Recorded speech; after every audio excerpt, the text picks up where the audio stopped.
This would be release question number 25. I'd be Mr. Wagner, and you'd be trying to solve this problem, I hope.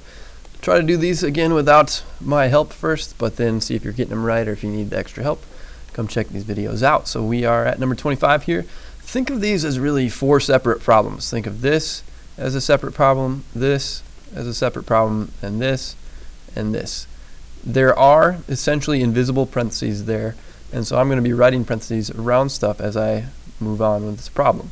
So here, let's think of this as one problem in and of itself right now. Can I factor anything out of x squared and 4x?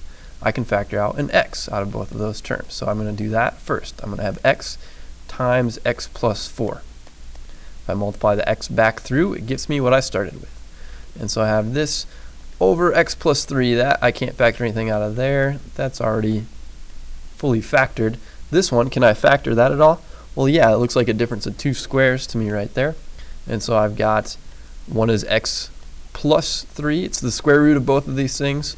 And you're going to put those numbers there and there. And then one's a plus sign and one's a minus sign with a difference of squares. If you FOIL that back out, the outside and the inside terms will cancel each other out, giving you exactly what you started with.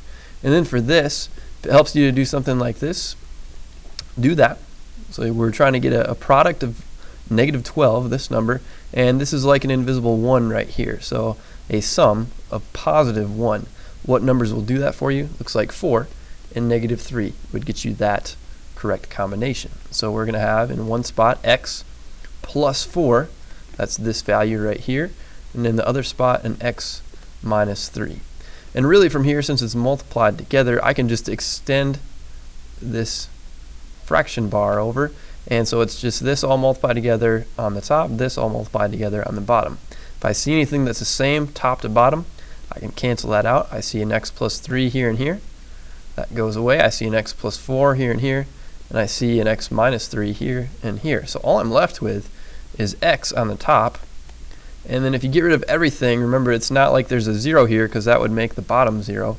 That's no good. It's like there's an invisible 1 right there. So you really have x over 1, which just simplifies down to x.